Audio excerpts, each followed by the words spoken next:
우리가 신앙생활을 하면서 그 어려운 것은 이제 교회에 나가니까 이것도 해야 되고 저것도 해야 되는 우리의 어떤 행동과 어떤 행실에 대한 어려움이 아니고 하나님이 우리에게 주신 진리를 지키는 그 싸움이 어려운 것입니다. 하나님이 우리에게 주시는 진리를 우리가 붙들고자 할 때 공격을 받게 되어 있기 때문입니다.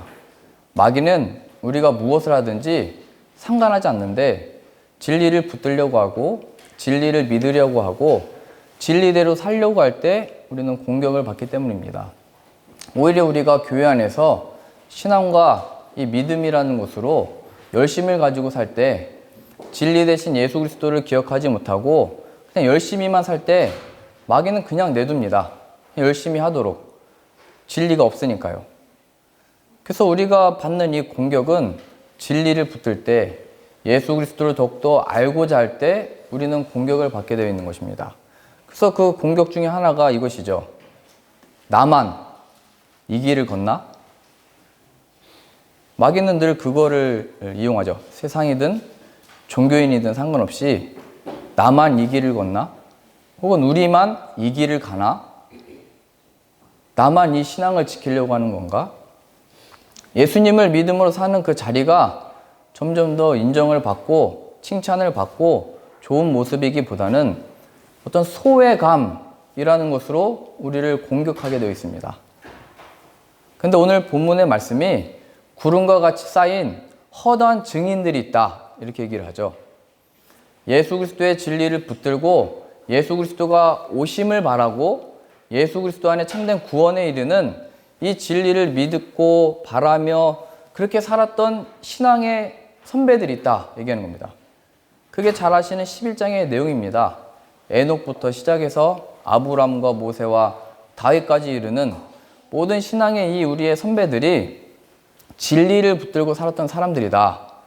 그러니 우리로 하여금 이 세상과 혹은 교회 다닌다고 하지만 그냥 종교인이 돼서 여러 가지 일들로 우리들을 공격할 때 세상과 그 사람들을 바라보지 말고 예수를 바라보자 얘기하는 겁니다.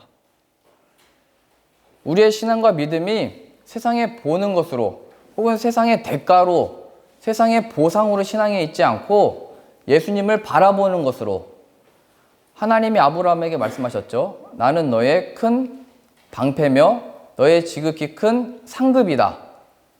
하나님이 우리의 상급이신 겁니다. 하나님이 우리에게 보내신 아들 예수 그리스도가 우리의 상급이고 우리의 그 기업이고 우리의 전부입니다. 하나님의 보상은 세상의 것들에 있지 아니하고 사람들의 칭찬과 인정에 있지 아니하고 예수 그리스도입니다.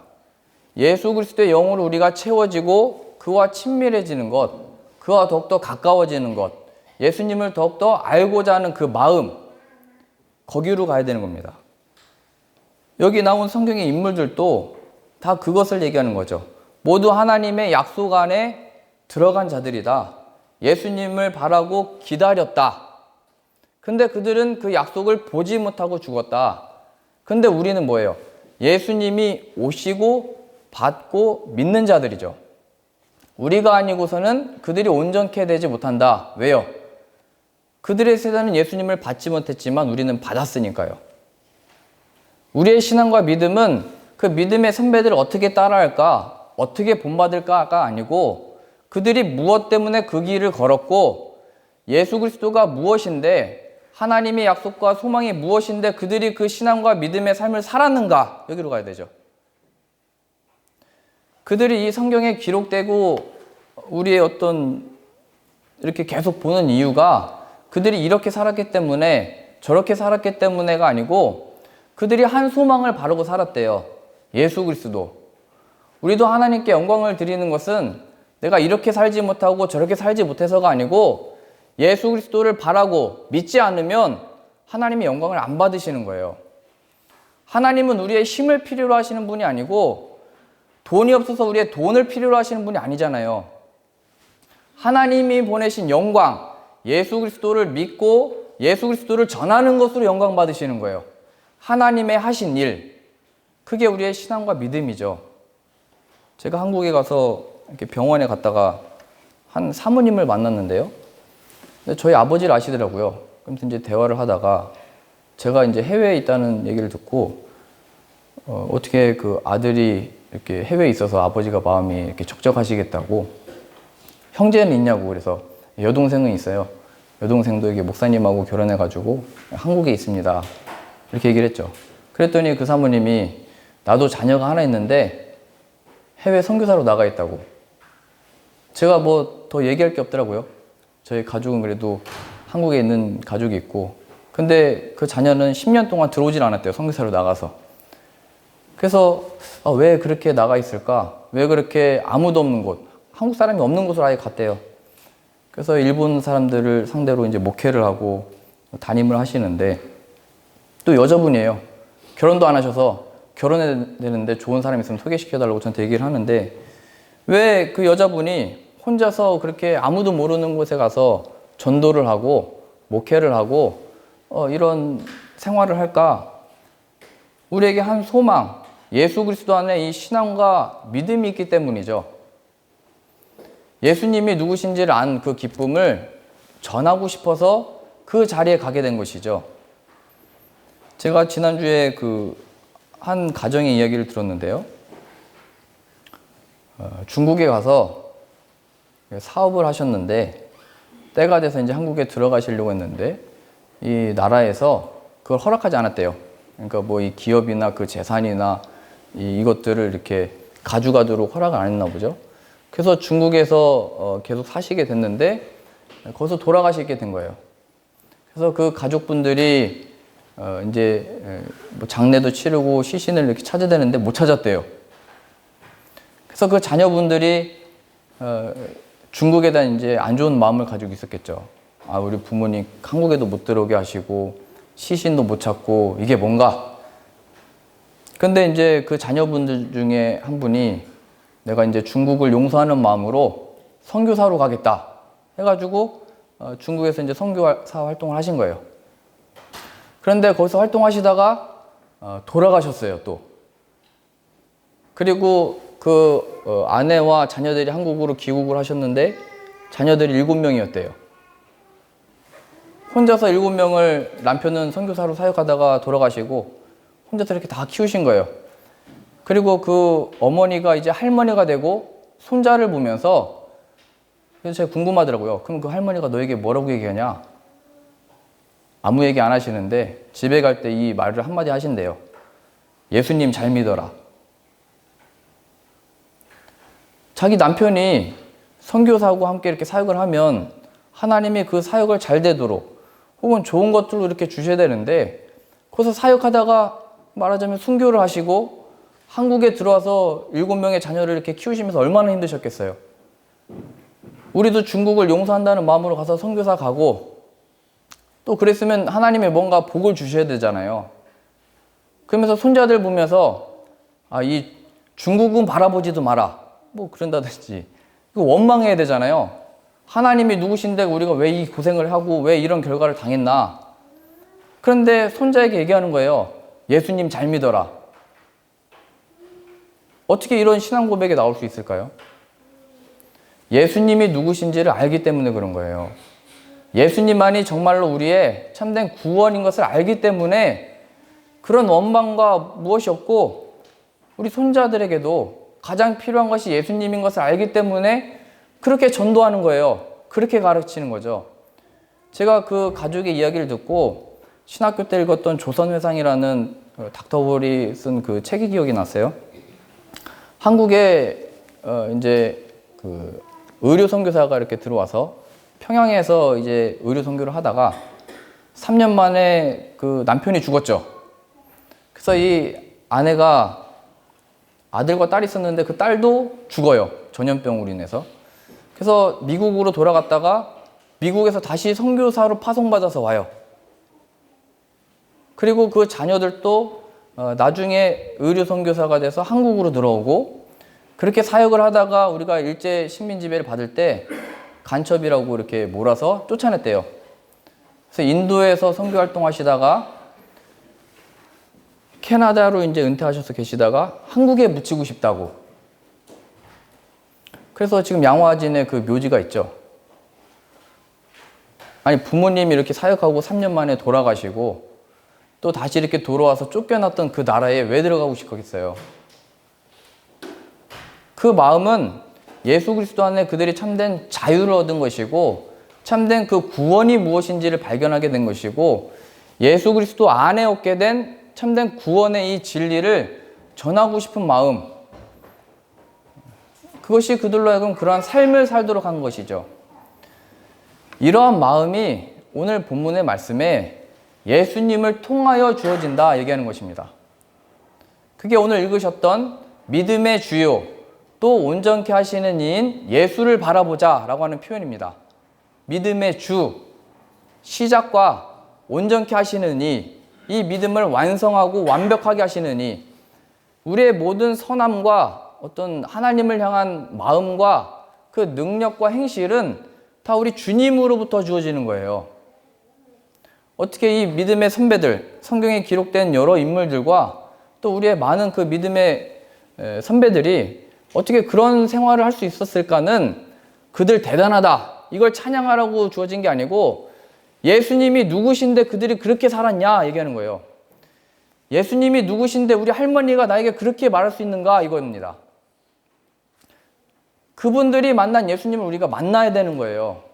그들 쫓아다니는 게 아니고 그 예수님을 내가 만나게 해주세요. 그 예수님을 우리 자녀가 만나게 해주세요. 여기로 가야 되는 거죠. 그 예수님의 은혜와 그 만남 없이는 우리는 다 성경이 증언하고 있듯이 버러지예요. 벌레. 하나님을 모르고 사는 짐승 같은 인생. 톨스토이도 그렇게 얘기했다죠. 하나님을 모르는 인생과 삶은 짐승의 삶이다. 왜요? 짐승이 뭔데요? 자기 하고 싶은 대로 하는 것. 성경의 증언대로 우리의 정욕과 탐심대로 내 꿈과 내 소원과 내 바람대로 사는 것. 내가 나의 주인이 되고 내가 나의 왕이 되고 내가 내 멋대로 사는데 뭐, 내가 내 멋대로 돈 열심히 해서 번 돈 가지고 내가 원하는 대로 쓰는데 뭐, 하나님을 모르고 사는 그 모든 인생이 짐승이래요. 제가 이번에 한국 가서 느꼈던 게 뭐냐면 스모그와 그 먼지로 이렇게 가득 차서 해는 떠 있는데 뿌옇더라고요. 안 보여요. 우리 아이들을 데리고 어디를 못 가겠더라고요. 근데 제가 한국에 있는 동안 비가 3번이 내렸거든요. 비 온 날, 그 다음 날은 맑아요. 하늘이 아주 화창하게 보여요. 제가 그걸 보면서 느꼈던 게 하나님이 의 은혜의 단비를 내려주시지 않으면, 우리 마음 가운데 이 예수 그리스도의 빛을 비추지 않으시면 우리는 뿌연 이 어둠 속에 있는 것과 같은 거예요. 하나님이 우리에게 그 손길을 내 비추시지 않고 잡아주시지 않으면 우리는 늘 어둠 속에 있는 거예요. 늘 그 죄 가운데 있는 거예요. 하나님이 그래서 아들을 어둠 가운데 보내신 거잖아요. 빛으로 이 세상 가운데. 저희 그 증조 할머니가 치매로 한 5년 동안 지내시다가 소천을 하셨는데요. 그 치매 걸리시니까 저를 못 알아봐요. 뭐 성은아 왔냐? 아, 보고 싶었다. 잘 왔다. 이렇게 하셔야 되는데 아저씨 누구예요? 그 제 마음이 또 그 자녀들의 마음이 어렵죠. 근데 우리는 얘기하는 거예요. 우리의 행실과 열심으로 주님을 믿어서 구원을 받는다고. 내가 하나님 앞에 열심히 살아서 영광을 드린다고. 우리의 육신은 연약하다니까요. 정신이 온전할 때가 있지만 우리가 노화되고 귀가 안 들리고 눈이 안 보이고, 우리가 뭘 믿어서 구원을 받아요? 우리의 능력이 뭔데요? 나이가 들면 들수록 건강해지는 게 아니잖아요. 우리는 연약하다니까요. 그래서 우리의 그 부모님들의 늙음과 죽음을 보면서 하나님의 없이는, 하나님을 떠나간 그 죄인된 삶은 저 죽음이구나, 그걸 보셔야 된다니까요.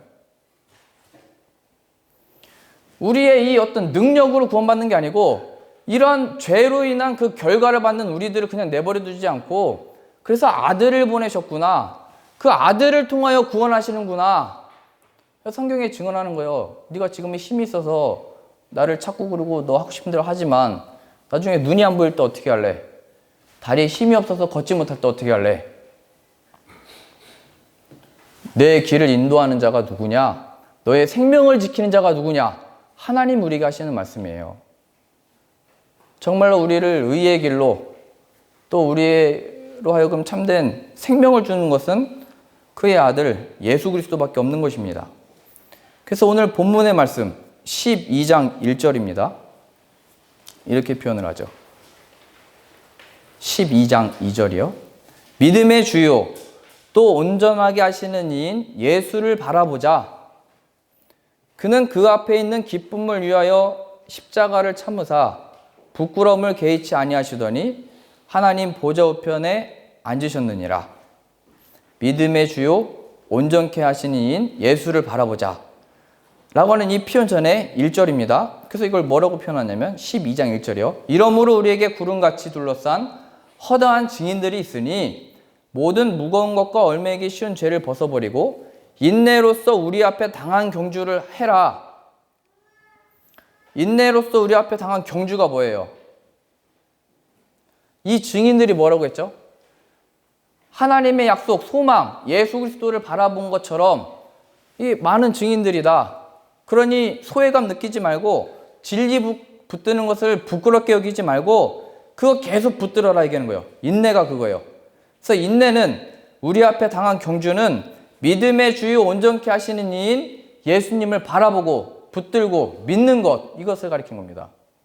인내는 참는다, 오래 참고 견딘다가 아니고 믿음의 주요 온전케 하시는 이인 예수를 바라보는 겁니다. 그래서 마귀가 세상과 혹은 다른 이들을 통하여 공격하는 것은 늘 예수님만으로는 안 돼, 이렇게 얘기하는 거예요. 예수님이 진짜냐? 이렇게 얘기하는 거죠. 마치 뱀이 아담과 하와에게 와서 하나님이 약속하신 게 정말이냐? 얘기한 것처럼 얘기하는 거예요. 하나님의 뜻에 만족하게 된 것, 그게 안 먹는 거잖아요. 근데 그 하나님의 뜻에 만족하지 못한 것, 하나님의 뜻에 참된 기쁨을 누리지 못한 것, 그게 아담과 하와의 상태예요. 그래서 먹은 거죠. 예수 그리스도를 통하여 영광과 은혜가 진리가 충만하신 그분을 우리에게 주셨는데 우리가 그 안에 만족을 얻지 못하는 거예요. 예수 그리스도 안에 흡족한 만족과 기쁨을 얻는 게 신앙인 거예요.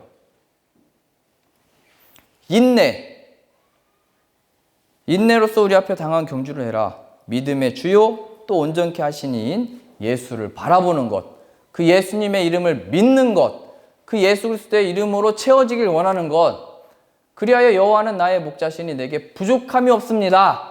그러니까 예수님 안에 나오는 게 우리의 신앙인 것이에요. 세상은, 마귀는, 심지어는 교회 안에서도 예수님만으로는 안 돼, 이걸 가르치는 거예요. 예수님만으로는 안 돼. 그래서 갈라디아서가 그렇게 됐던 거잖아요. 갈라디아 지역에서 바울이 열심히 목회하고 하나님의 은혜와 은사가 충만했던 이 교회가 바울이 이제 다시 안디옥으로 가고 율법주의자들이 와서 가르쳤죠. 예수님만으로는 구원 못 받는다. 너희들이 율법도 행해야 되고 할례도 행해야 되고 이것도 해야 되고 저것도 해야 된다. 이렇게 가르쳤던 거죠. 그래서 바울이 편지를 썼는데 그게 갈라디아서예요. 첫 장에 뭐라고 표현했냐면 다른 복음을 전하는 자는 저주를 받을지어다. 이렇게 얘기해버려요. 두 번이나 반복을 해요. 강조해요. 너희들이 은혜로 시작했다가 육체로 마치려고 하느냐? 너희가 받은 구원이 예수 그리스도로 된 것이다. 예수 그리스도의 보혈을 헛되게 만들지 말아라. 그가 십자가에 죽으신 것을 가리지 말아라 얘기하는 거예요. 오직 예수 그리스도만이 너희로 성도됨과 하나님의 자녀됨과 천국 백성으로 불렀다는 것을 기억해라 얘기했던 거예요. 다른 복음을 전하면 저주를 받을지어다. 그래서 할머니가 손자에게 예수님 잘 믿어라, 그 한마디 하시는 거예요. 다른 것에 기쁨이 없고 다른 것에 진리가 없고 다른 것이 어떤 가치가 있는 게 아니니까 오직 영원하게 변하지 아니하시는 하나님의 사랑과 은혜와 기쁨이 그 충만이 예수님 안에 있으니까요. 그래서 세상이 우리에게 예수님만으로는 안 돼, 부족해 말할 때마다 예수님을 기억해야 됩니다. 예수님을 바라보셔야 됩니다. 2절 다시요. 12장 2절이요. 믿음의 주요 또 온전하게 하시는 이인 예수를 바라보자. 그럼 구체적으로 그게 뭐냐 이거죠. 예수님을 그럼 바라보는 것. 믿음의 시작이요, 완성이요. 그걸 이루시는 분이 예수님인데 그 예수님을 바라본다는 게 뭐냐라고 했을 때 그는 그 앞에 있는 기쁨을 위하여 십자가를 참으사 부끄러움을 개의치 아니하시더니 하나님 보좌 우편에 앉으셨느니라. 바로 이 표현입니다. 그 앞에 있는 기쁨을 위하여 십자가를 참으셨다. 부끄러움을 개의치 아니하셨다. 그리고 하나님 보좌 우편에 앉으셨느니라. 우리가 천국을 들어가는 것도 하나님과 늘 동행하고 함께하는 게 천국이죠. 함께하는 그곳. 하나님과 늘 친밀한 교제를 나누고 하나님과 마주하게 되고 함께하는 그것. 예수 그리스도께서 그것을 위하여 십자가를 참으셨다 이겁니다. 부끄러움. 모든 인간들이 아니죠. 오병이의 기적을 맛보았던 자들이 예수님을 임금님으로 삼으려고 했다가 그들이 십자가에 못 박아라 얘기를 했죠. 그럼 부끄러움이 어디 있어요? 나를 위해 주던 사람들이 나를 십자가에 못 박으라고 하니까요. 나의 친구라고 생각했는데 그 친구들이 배신을 하죠. 그 모든 부끄러움, 모든 옷이 발게 벗겨져서 십자가에 못 박히셨어요. 침뱉음 받으셨어요. 채찍질 받으셨어요. 그걸 다 참으셨대요. 뭐를 위해서요? 하나님과 함께하는 그것을 위하여. 그러니 이 인내, 우리에게 요구되는 것은 그리스도와 함께 그 고난을 받으라 얘기하는 겁니다. 진리만 붙들려고 할 때 야, 예수님 얘기 좀 그만해라. 그런 얘기를 들으래요. 이 공격을 받지 않는 게 오히려 이상한 거래요. 예수님만을 바라고 예수님만을 원할 때 내 가족부터 모든 것들이 다 나를 공격하게 되는 거예요. 왜 그러냐고. 예수님이 도대체 뭐냐고 이제 묻기 시작하라는 거예요. 우리가 무엇 때문에 그 일들을 당하죠? 하나님과 함께하는 것을 위하여. 또 우리가 이 일을 할 수 없으니까 예수님이 그 일을 이뤄내신 거예요. 그래서 예수님을 바라보는 거예요. 예수님이 이루셔서 우리가 함께 이 영광을 얻게 된 거예요. 십자가에서 죽으시고 피 흘리심으로 인하여 그리고 그가 부활하시고 하나님과 함께 하게 된 그의 보좌 우편에 앉아 계신 그 일을 우리에게 동일하게 이루시는 거예요. 그게 구원인 것입니다. 그 기쁨을 아니까 갈 수도 있고 있을 수도 있고 할 수 있는 거죠. 예수 그리스도 안에 모든 충만이 들어있으니까요. 그게 하나님의 구원이니까요. 수아가 그 신발이 작아가지고 발이 아프대요. 그래서 마트에서 안고 다녔어요. 아파서 못 걷겠다고 막 이렇게 징징 짜요. 근데 이제 한참 그렇게 지금 뭐 17kg 되니까 이게 가볍지 않죠. 그러다가 갑자기 마트에서 이렇게 장난감이 보이니까 내려달래요. 내려달라고 하더니 막 뛰어가요. 방금 전까지 발 아파서 못 걷는다고 그러더니 자기 자신이 원하는 거 보니까 달려가더라고요. 우리가 예수님이 우리의 진리고 길이고 생명이며 모든 충만인 것을 안다면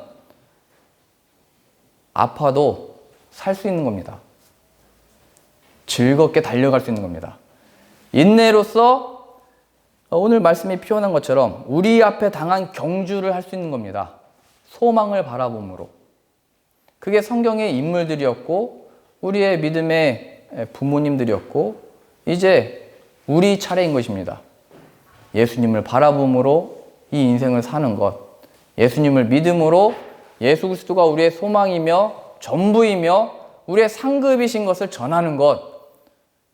그래서 세상이 또 예수님이 뭔데 자꾸 예수님 얘기하고 너 예수님이 뭔데 뭐 그렇게 하고 있냐?